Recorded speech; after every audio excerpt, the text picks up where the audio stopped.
Assalamualaikum warahmatullahi wabarakatuh. Sahabat-sahabatku, teman-temanku sesama menderita GERD, anxiety, dan asam lambung dimanapun teman-teman semua berada, baik yang sudah sembuh ataupun yang masih dalam proses berjuang. Nah, untuk teman-teman yang saat ini masih dalam proses berjuang, saya doakan semoga teman-teman itu lekas diberikan jalan kesembuhan. Amin. Pada kesempatan kali ini teman-teman, saya kembali lagi ada kesempatan untuk membagikan pengalaman saya tentang penyakit GERD, anxiety, dan asam lambung. Pada kesempatan kali ini saya ingin bisa disebut juga tips, bisa juga disebut ya intinya saya membagikan pengalaman saya teman-teman. Jurus-jurus saya ataupun cara-cara saya untuk menghadapi penyakit GERD, anxiety, dan asam lambung ini. Jadi yang ingin saya tekankan pada video ini adalah tentang manajemen pikiran.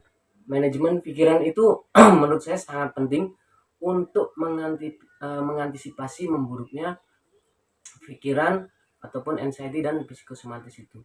Jadi teman-teman harus memanage pikiran teman-teman.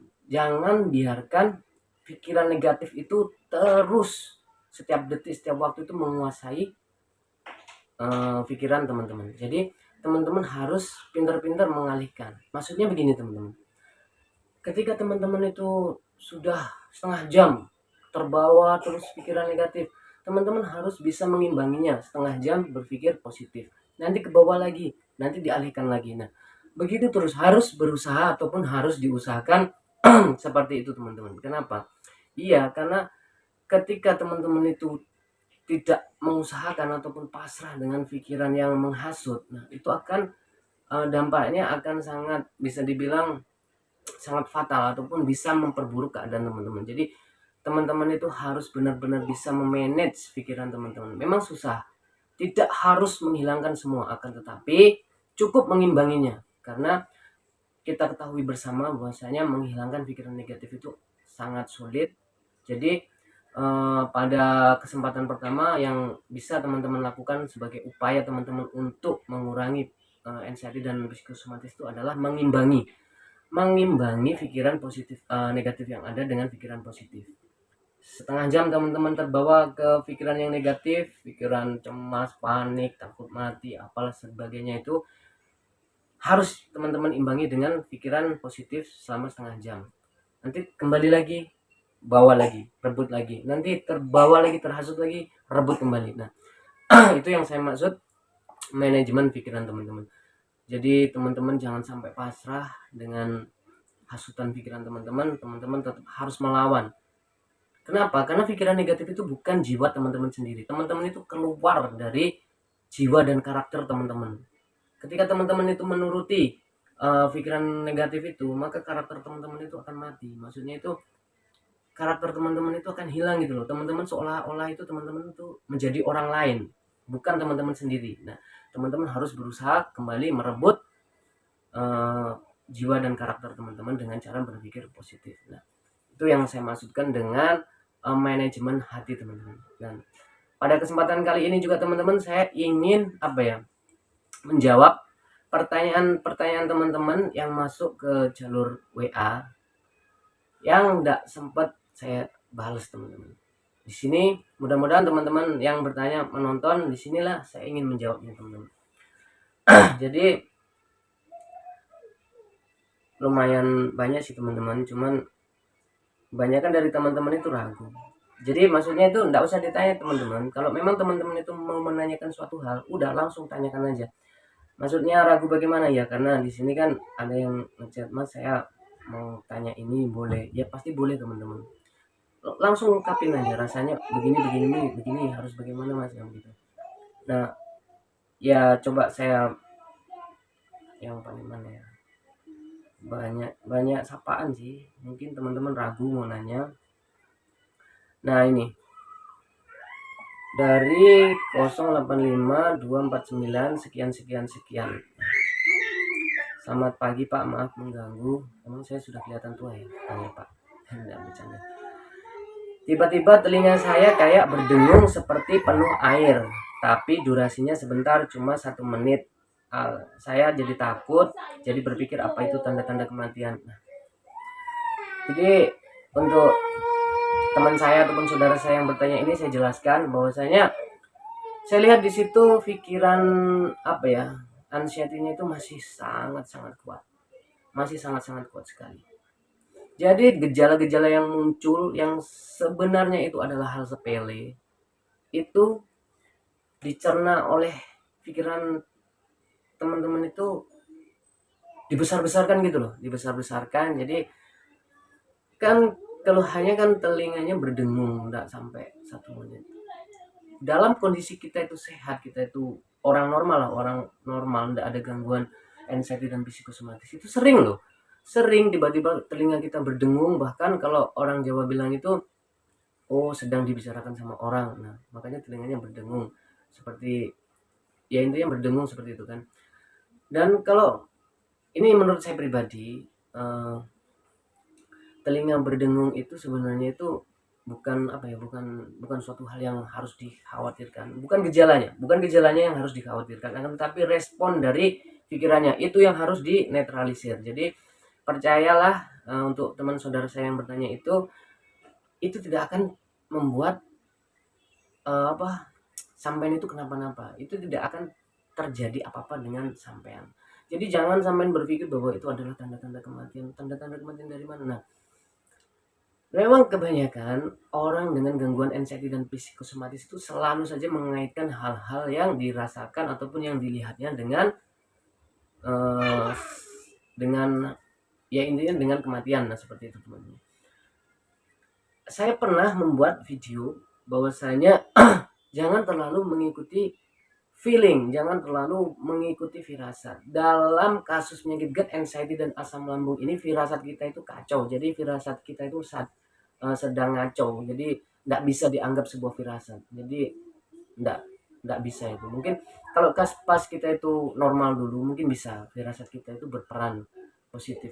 Akan tapi pada kondisi kasus penyakit GERD, anxiety dan asam lambung ini, firasat kita itu lagi error, lagi hoax, lagi ngacau. Jadi tidak perlu dicemaskan. Nah, mungkin itu jawaban yang bisa saya berikan kepada yang bertanya tentang masalah telinga berdengung. Nah, mungkin ya mudah-mudahan jawaban saya itu bisa melegakan pikiran saudara kita tersebut. Nah, kemudian berikutnya, oh ini cuma saya mau nanya seputaran GERD anxiety, boleh kan? Boleh, silahkan. Dari 085741 725 sekian sekian sekian.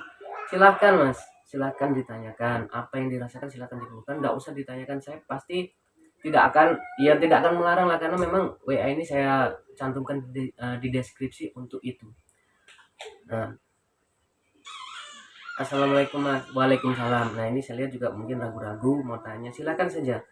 Kalau mau bertanya silahkan bertanya. Nah ini kayaknya teman lama ini bertanya lagi. Dari 0823694885 sekian sekian sekian. Datang lagi nih mas, yang perut sakit, kambuhnya sampai keringat dingin. Wajar sih apa bang, untuk ya memang gejala yang paling signifikan dirasakan itu adalah ya keluhan di perut, habis itu keringat dingin. Nah itu wajar sekali. Ketika kita sudah dalam proses kesembuhan 90%, itu pun sesekali masih datang.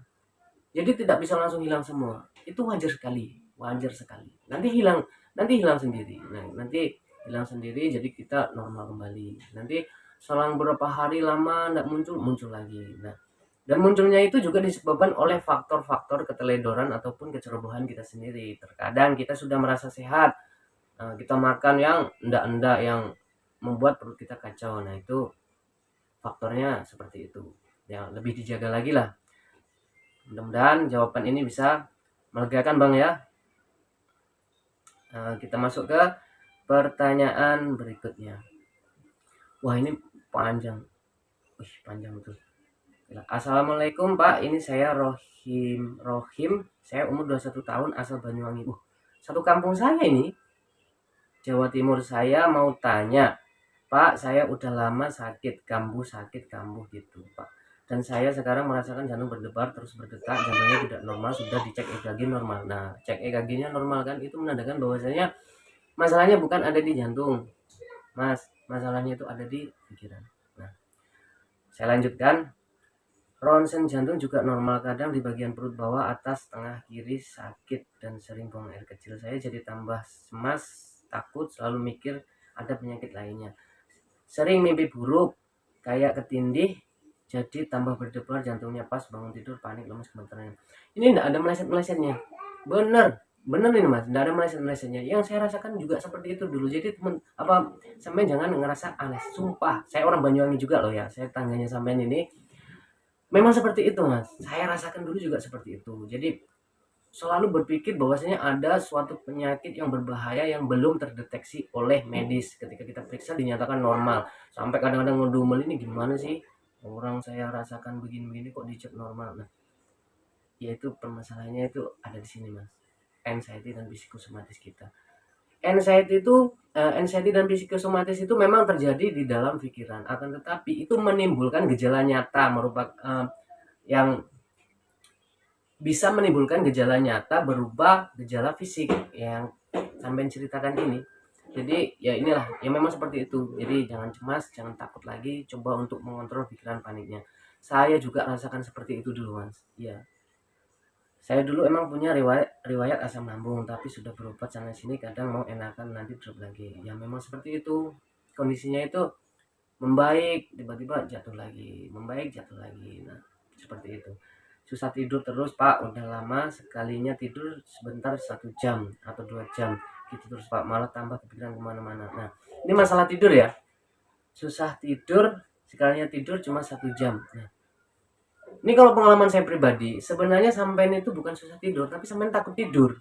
Sampean itu takut untuk tidur, ataupun sampean itu tidak bisa tidur karena pikiran takut, pikiran cemas, jadi membuat sampean itu tidak bisa tidur. Dan keduanya itu bisa terjadi, takut untuk tidur, kenapa takut tidak bangun lagi, sama yaitu dipenuhi rasa takut sehingga membuat sampai tidak ngantuk. Nah seperti itu. Dan sekarang saya masih gitu Pak, sulit tidur, jantungnya berdebar terus, tiba-tiba tangan enteng kayak mau Nah coba di ini lagi, ditelaah lagi yang saya sampaikan ini, coba dirasakan sampai itu susah tidurnya itu takut untuk tidur atau susah untuk tidur. Kalau susah untuk tidur itu sebenarnya itu sumbernya sama, yaitu tadi psikosomatis, takut, cemas itu. Karena perasaan takut, cemas itu bisa membuat pikiran sampean itu apa ya, jadi kayak was-was, siaga, waspada terus, jadi ya enggak mungkin sampean bisa tidur. Nah yang kedua, takut untuk tidur, kenapa? Takut enggak bangun lagi. Nah kan seperti itu. Nah itu harus dihilangkan, pikiran-pikiran seperti itu harus dihilangkan. Kenapa? Kasihan tubuh sampean sudah diperas energi sampean oleh anxiety dan psikosomatis, kemudian istirahat sampean tidak tercukupi. Nah kasihan. Jadi ya sampean harus bisa berpikir positif lagi, lebih positif lagi. Ya mudah-mudahan video-video yang saya buat itu bisa memotivasi teman-teman, termasuk yang barusan bertanya, tetangga saya ini, bisa maksudnya bisa tembus juga ya. Saya sama-sama dari Banyuwangi, cuman saya posisinya sekarang lagi di mana ya, intinya saya lagi merantau di luar Banyuwangi. Nah seperti itu. Mungkin dari jawaban yang saya sampaikan sudah bisa diterima atau sudah bisa dipahami. Kalau memang ada yang masih ganjal, silahkan ditanyakan kembali, saya akan berusaha untuk menjelaskan sepengetahuan saya. Dan ada juga yang menggunakan voice record, ini teman lama saya juga. Ini kalau Mas siapa ini ya, dari Lombok ini. Coba. Assalamualaikum Bang. Nama channel Abang itu Sultan kan, channel YouTube-nya itu. Soalnya saya gimana ya, lupa gitu. Ini nomornya atau yang mana gitu. Oh ternyata di luar konteks teman-teman. Ya ini memang teman lama saya. Jadi sering kami tuh sharing masalah God anxiety ini. Cuman saya akhir-akhir ini kurang begitu fokus, dan mungkin abang ini yang di Lombok ini lupa dengan channel YouTube saya.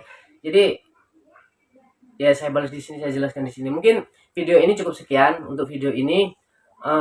Kedepannya saya akan terus membagikan pengalaman saya untuk memotivasi ataupun Ya intinya saya ingin membagikan pengalaman saya untuk teman-teman, siapa tahu ada pengalaman saya satu, dua, atau bahkan semua yang bisa memotivasi teman-teman.